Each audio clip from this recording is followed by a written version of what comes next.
back, ladies and gentlemen. Today we are honoring a special guest on our special show. He was an all-star all the way from Hartford, Connecticut. He's the man with the plan, the dude who deserves the best of our attitude. So please join me in honoring our dear late friend, John Pierpont Morgan!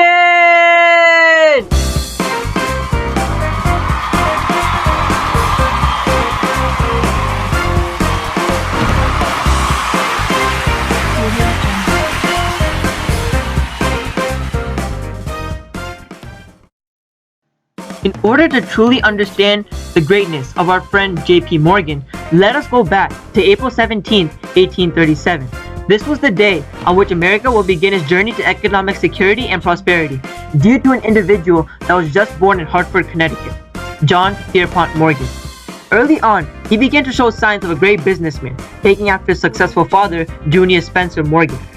He graduated from high school in 1854 in Boston and went overseas to study abroad in Europe, and came back to NYC to begin his financial powerhouse.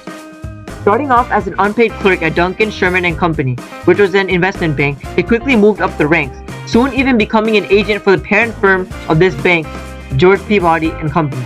This was a London firm in which Morgan's father was a partner. This connection with the Peabody firm only helped Morgan contribute more to the American economy in general. If you think that this early success of JP Morgan is astonishing, just wait, because it's all about to get even more crazier. Next up is JP Morgan becoming the big boss.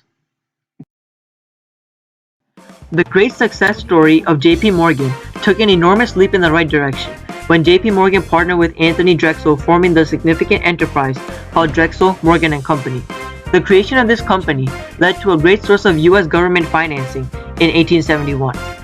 Due to the tragic death of Anthony Drexel, eventually the company was renamed to JP Morgan & Company in 1895. With business flourishing, he began to incorporate railroads into his life. He was approached by William Vanderbilt, a prominent businessman at the time, in 1879 to buy 250,000 shares of stocks that were a part of the New York Central Railroad, and he accepted this offer. Due to these stocks, Morgan came to embody a vital role in the New York Central Railroad Board of Directors. To grow his reputation and his empire, JP Morgan sold $40 million in bonds to fund the Northern Pacific Railroad. This was the largest transaction of railroad bonds in the US ever. On top of dominating the railroad industry, in 1901, JP Morgan bought out Andrew Carnegie and his company Carnegie Steel and set up the first billion-dollar corporation, US Steel. This showed the sheer power and influence that JP Morgan was steadily gaining and exerting over the nation. Not only did JP Morgan increase his influence across the country and make a lot of money, he was also able to foster important relationships with the people surrounding him.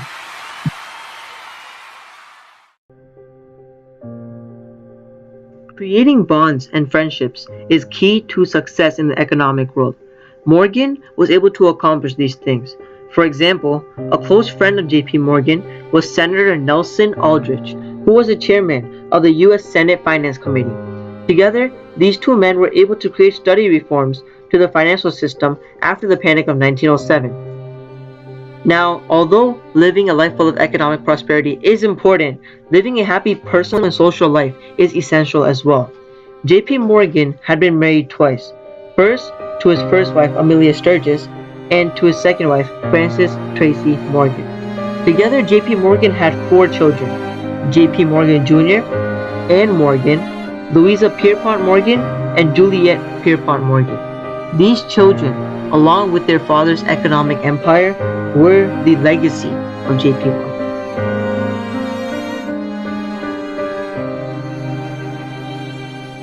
After 76 years of unfaltering public service and helping this country rise to the top in the economic world, JP Morgan sadly passed away in 1913.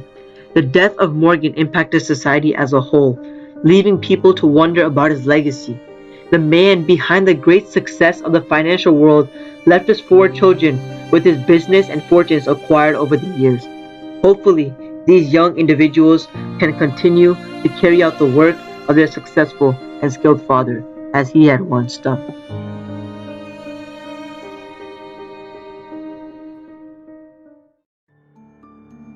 JP Morgan has been categorized by many as a robber baron and as a captain of industry by others. Although his characterization can go both ways, it should be clear of what he really is after analyzing his life. While he did treat his workers very poorly and made them work more than 60 hours a week at a meager 10 cents per hour, his good deeds and personality outweigh those negative aspects. His company, JP Morgan and Company, was a huge financial support for the US government and would loan money to the government when an economic crisis would ravage the country. After the panic that occurred in 1893, Morgan was called to help revive some of the country's most prominent rail lines, such as the Central Pacific and the Erie Railroad. Although he profited greatly from his use of horizontal integration, forming monopolies with the railroad industry, he helped to maintain railroad stability and prevent heavy competition in the East, though Western farmers often faced high rates as a result of this practice. He was also a huge reason behind why the country didn't go through a financial collapse after the stock market panic in 1907, during which he led a group of bankers which took in large government deposits and decided how that money was to be used for overall financial relief. Overall, it is clearly seen that although JP Morgan had his faults, mainly in regards to treatment of workers and financial corruption, his efforts to help the economy and the US government outweigh the negatives in his career in service to the American people. For that, my friends, we can call him a gracious captain of industry, one of the greatest who ever lived.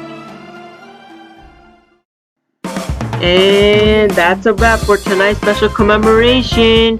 On the screen are just some sources that have made tonight's show possible. As we all saw, JP Morgan was just a good old lad who tried to help our country prosper, which we all greatly appreciate. So thank you, JP Morgan. And to those of you out there in the audience, good night and God bless America.